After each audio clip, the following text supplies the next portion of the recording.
There is a moment that most people over 40 can remember, even if they cannot name the exact day it happened. It is the moment they stop reacting to something that would have destroyed them at 25. A rejection, a betrayal, an unexpected change in plans that would have once sent their entire week spiraling. And instead of the explosion they expected, there was something else. A pause, a breath, a quiet internal voice that said, "I have seen this before, and I survived it." And then they kept moving, not because they did not feel it, but because their nervous system had finally learned that feeling something deeply and being destroyed by it are not the same thing.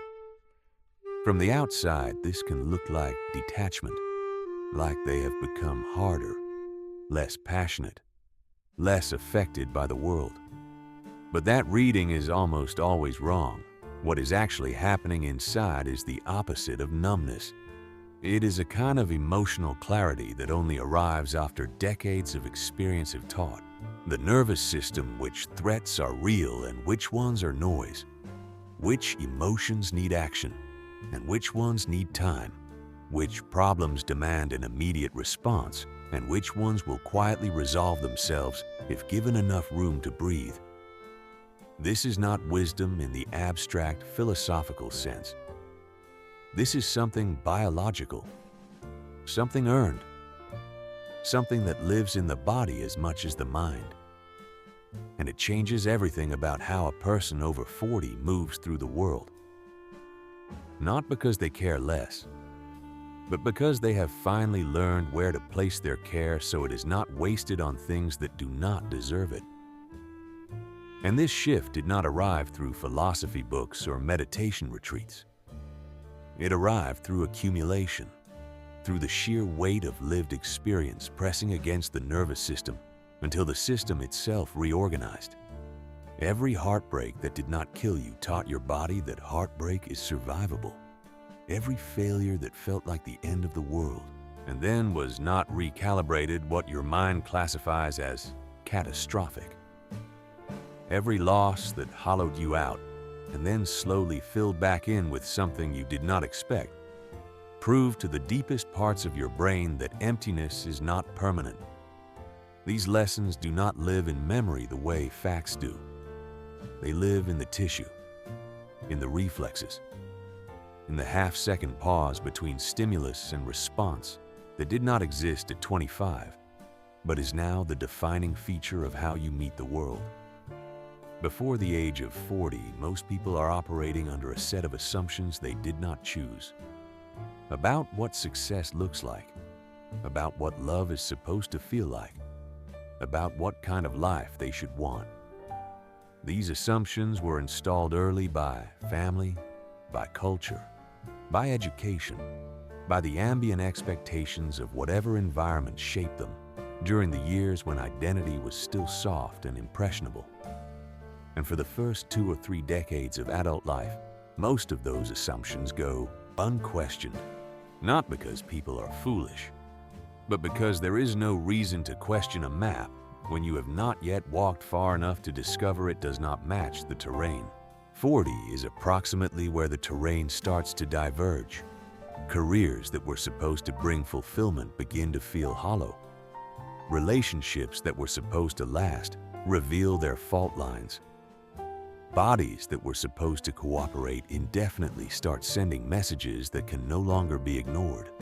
And the life that was built on those early assumptions starts to feel less like a choice and more like a structure someone else designed that you have been living inside without ever checking whether the walls are in the right place. Psychologists who study adult development describe this period as a fundamental reassessment of the constructed self. It is not a crisis in the way popular culture frames it. It is not about buying a sports car or making reckless decisions. It is a cognitive and emotional reckoning with the distance between who you were told to become and who you actually are. And that reckoning, while often quiet and invisible from the outside, restructures nearly everything. Priorities shift. Tolerance for inauthenticity drops. The energy that was once spent maintaining appearances begins to redirect towards something that feels more honest, even if it is harder to explain. This is why people over 40 often seem like they have simplified their lives. They have not become simpler. They have become more precise about what they are willing to carry. One of the most significant shifts that happens after 40 is the change in how the brain processes time. Not clock time, felt time. The subjective experience of how quickly life is moving and how much of it remains. Before 40, the future feels expansive. There is always more time, more chances, more room to defer the things that matter in favor of the things that are urgent. The brain operates on an implicit assumption of abundance. If this career does not work out, there will be another. If this relationship fails, there will be time to recover. If this year is lost to obligation, there will be years ahead to reclaim. After 40, that assumption begins to erode, not dramatically, not in a single moment of reckoning, but gradually through the accumulation of evidence that time is not, in fact, unlimited.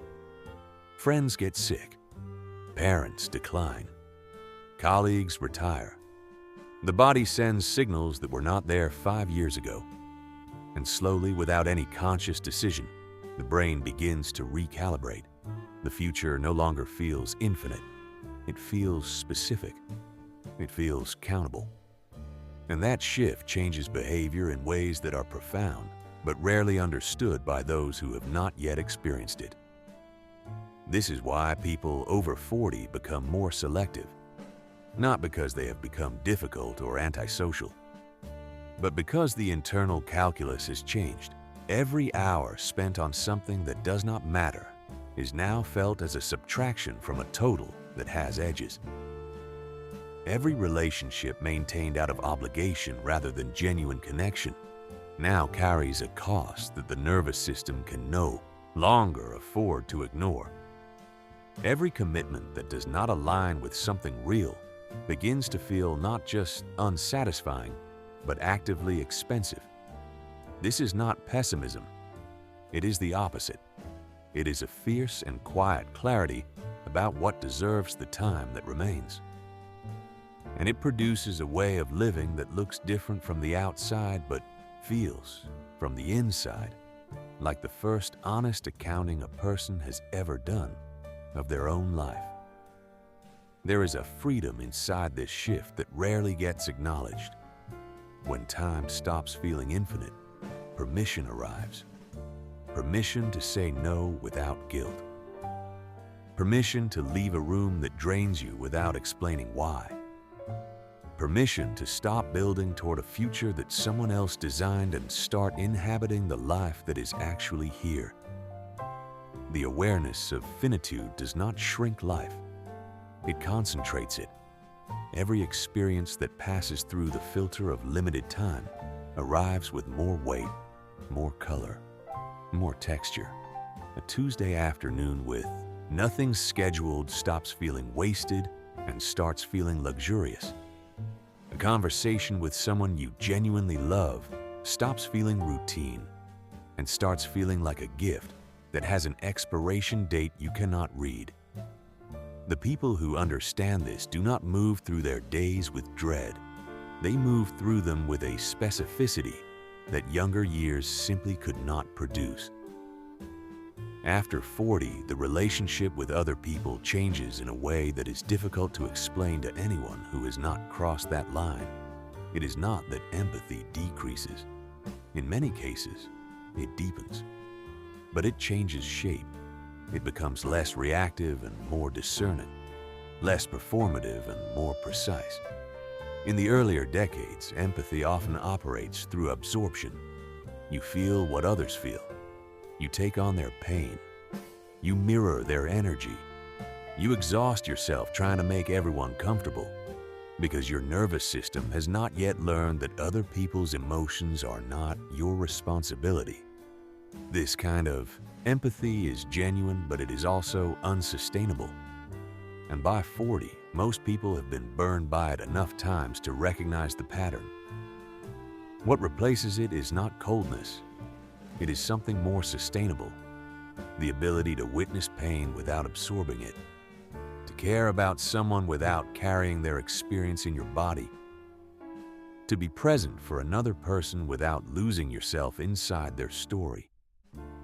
Psychologists sometimes call this compassionate detachment, the capacity to remain emotionally available without becoming emotionally consumed. And it is a skill that almost no one possesses before the age of 40 because it requires something that youth simply cannot provide. Enough accumulated experience to know that you can survive someone else's suffering without taking it on as your own. This is why people over 40 often seem calmer in emotional situations. They are not indifferent. They have simply learned that falling apart alongside someone does not help them, and staying steady is not a form of distance. It is a form of love that actually holds weight when the moment demands it. And there is something else that changes in how people over 40 relate to others. They become less interested in being understood and more interested in understanding. The earlier decades are spent trying to make the world see you accurately, explaining yourself, defending your choices, curating your image, hoping that the right people will recognize what you are offering. After 40, that drive begins to quiet, not because recognition no longer matters, but because the need for it has been replaced by something more satisfying. The ability to see others clearly without needing anything in return. To listen without waiting for your turn. To sit with someone's story without comparing it to your own. This is not selflessness. It is the natural result of an ego that has finally relaxed enough to let other people exist fully in your awareness without filtering them through the question of what they mean for you. There is something that happens to the ego after 40 that is rarely named because it does not announce itself. It recedes, not entirely, not dramatically, but enough that the person carrying it begins to notice how much energy it was consuming and how little it was providing in return. Before 40, much of life is organized around the ego's demands. Being seen, being right, being respected, being chosen, being ahead. These drives are not pathological. They are developmentally normal. The ego is the engine that pushes a young person out into the world and insists that they matter. Without it, ambition collapses. Without it, nothing gets built. But after decades of chasing what the ego demands, something shifts. The victories stop landing the way they used to. The recognition feels emptier. The comparisons that once fueled motivation begin to feel exhausting rather than energizing. This is not defeat. It is maturation. The ego does not die. It is reorganized. Where it once occupied the center of every decision, it now takes a quieter position. And in the space it vacates, something else arrives. A sense of self that is not dependent on external validation. A groundedness that does not require applause. A willingness to be ordinary in the eyes of the world, because the internal experience of life has finally become more important than its external presentation. This is why people over 40 are often less competitive than those around them expect. Why they decline opportunities that would have thrilled them at 30. Why they let others take the spotlight without resentment. It is not that they no longer want things. It is that what they want has changed, and the new desires, rest, honesty, depth, peace, do not require anyone else to notice them in order to feel real. There is a particular relief in this shift that is almost impossible to convey to someone still living inside the ego's demands. The relief of no longer needing to win every room, of no longer measuring your day by how much you accomplished relative to someone else. of being able to admire someone without it triggering a comparison, of being able to fail without interpreting it as identity collapse. This relief does not arrive all at once. It accumulates quietly across the years as the ego loosens its grip one finger at a time. And by the time you notice it has let go, you realize you are standing in a kind of freedom you did not know was available. The freedom of not needing to be exceptional in order to feel worthy of the life you are living. One of the least discussed psychological shifts after 40 is the change in how a person relates to discomfort. Not physical discomfort, although that changes too. Emotional discomfort. The kind that comes from uncertainty, from conflict, from sitting inside a feeling that has no immediate resolution. Before 40, discomfort is usually treated as a signal to act. Fix it, solve it, escape it, change the circumstances, change the relationship, change yourself. The nervous system has not yet learned that some forms of discomfort are not problems to be solved. They are conditions to be inhabited, grief that takes longer than expected, transitions that refuse to resolve neatly, relationships that exist in ambiguity, seasons of life that do not match the narrative you were promised. After 40, something shifts. The urgency to fix every discomfort begins to fade, not because the discomfort hurts less, but because the person carrying it has lived through enough cycles to understand that discomfort is not always a sign that something is wrong. Sometimes it is a sign that something is changing. Sometimes it is the exact sensation that precedes growth. And sometimes it is simply the texture of being alive in a world that was never designed to be comfortable all the time. This tolerance is not passive. It is hard-earned.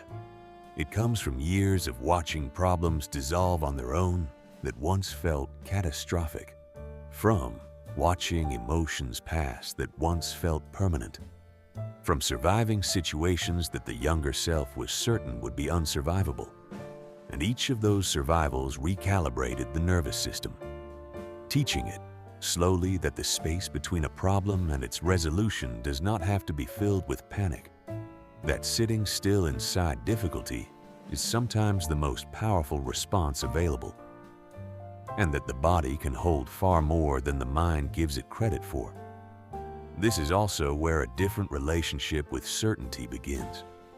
Before 40, most people crave answers, clear positions, definitive opinions, the right way to live, the right way to think, the right side of every argument.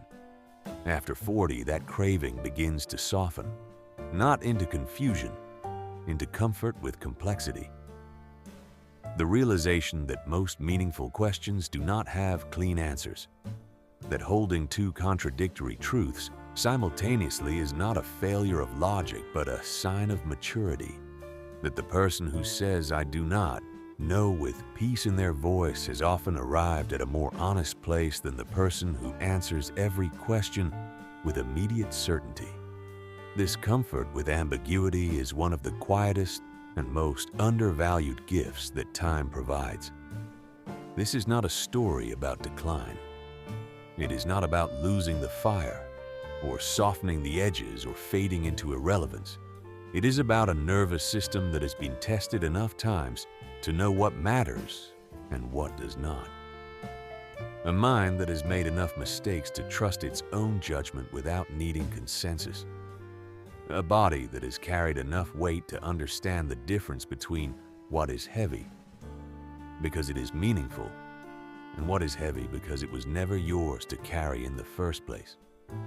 People over 40 see the world differently because they have seen more of it, not through screens, through living, through loss and recovery, through love that stayed and love that did not, through plans that failed and plans that succeeded, and the surprising discovery that both feel different than expected, through the slow and irreversible accumulation of evidence that life does not owe you what you were promised, and that what it gives you instead is often stranger, harder, and more beautiful than anything you could have planned.